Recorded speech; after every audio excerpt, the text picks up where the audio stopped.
Najświętszej Maryi Panny objawiło się działanie Bożej wszechmocy i dobroci.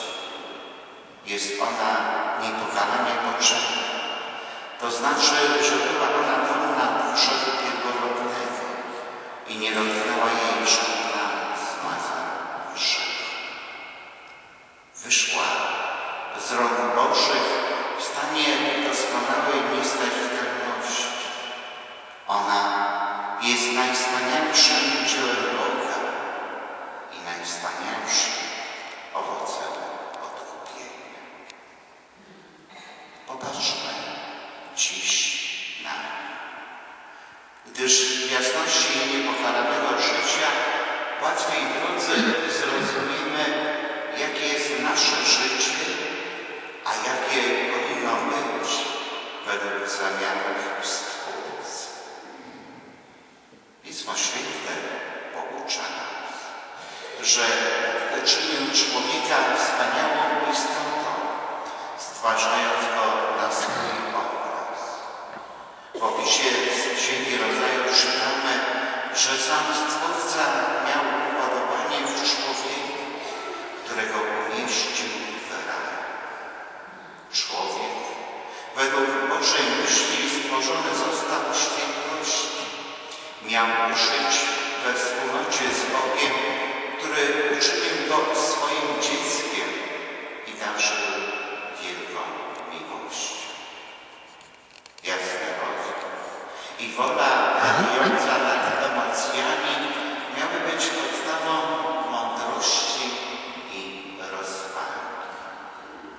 Wolność od cierpień, od bolesnej śmierci świadczy o przeznaczeniu człowieka do szczęśliwej wieczności.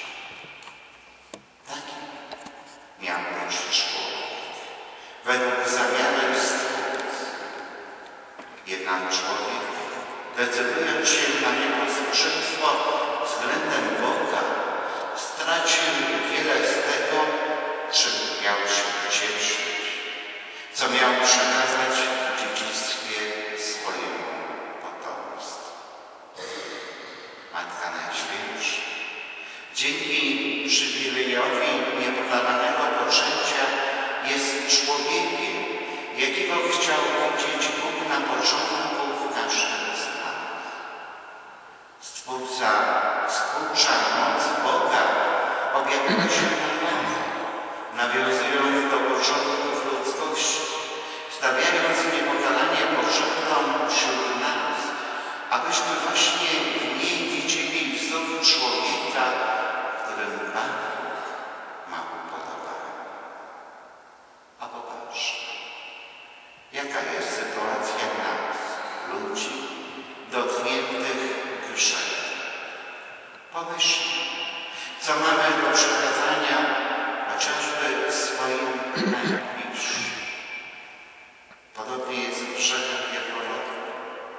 Pierwsi ludzie stracili dobra, jakich ich Bóg obdarował, a my, jako potomkowie Adama i Ewy, przychodzimy na ten świat bez łaski. A chociaż Chrystus przez chrzest oczyści nas z tego grzechu, to jednak nieustannie odczuwamy w naszym życiu jego skutki, zwłaszcza w osłabieniu naszego umysłu, woli, w słabości, w cierpieniu i w śmierci. Kiedy, drodzy, myślimy o planie Boga względem człowieka, kiedy patrzymy na życie Najświętszej Maryi Panny, to może rodzić w nas szał za utraconymi darami. Gdyby nie Chrystus, to nasza miłość z Bogiem nie byłaby zrywana tak często. Nie byłoby tak bolesnego przejścia z tej ziemi do wieczności. Nasze życie nie byłoby tak kruche i przepełnione cierpieniem. O ileż łatwiej byłoby nam żyć na ziemi, jakże śmiało podążalibyśmy przez ten świat do domu Ojca.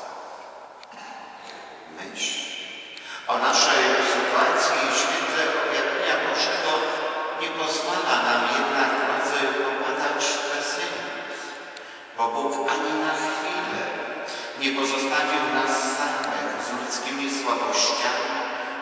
trudnościami, z upadkami.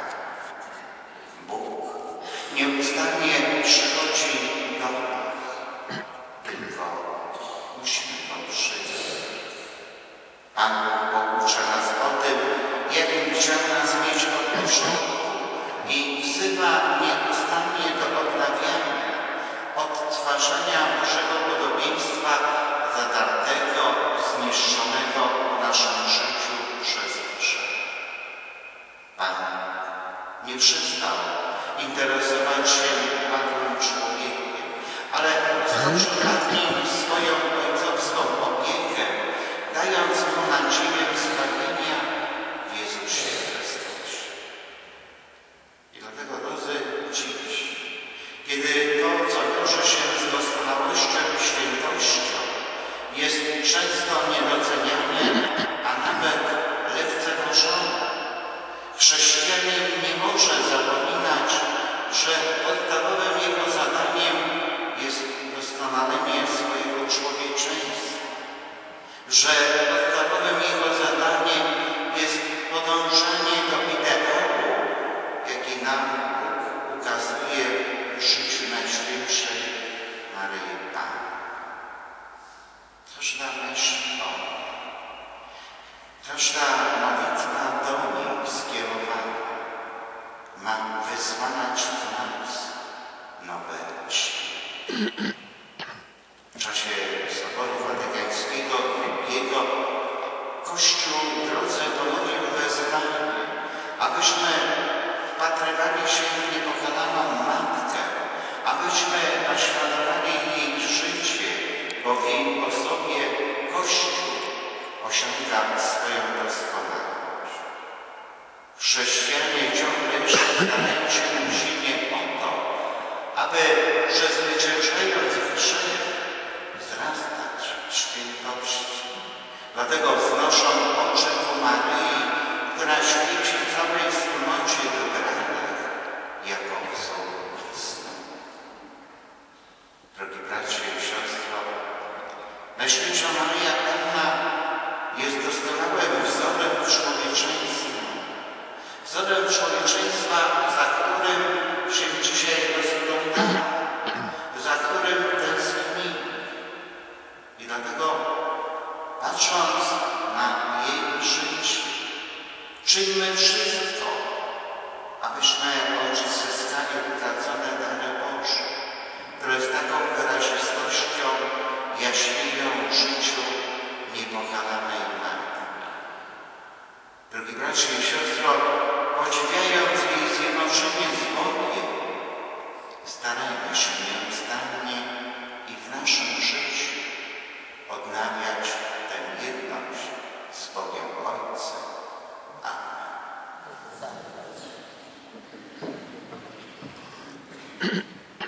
Wierzę w jedynego Boga, Ojca Wszechmogącego, Stworzyciela nieba i ziemi, wszystkich rzeczy widzialnych i niewidzialnych, i w jednego Pana Jezusa Chrystusa, Syna Bożego jednorodzonego, który z Ojca jest rodzony, przed wszystkimi wiekami, Bóg z Boga, światłość ze światłości, Bóg prawdziwy z Boga prawdziwego, zrodzony, a nie stworzony, współistotni Ojcu, a przez Niego wszystko się stało.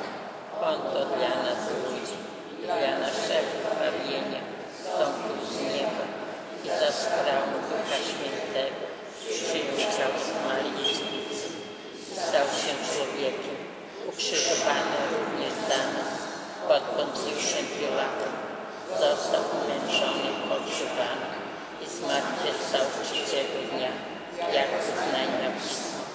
Wstąpił do nieba, siedzi po prawicy Ojca i powtórnie przyjdzie w chwale, sądzić żywych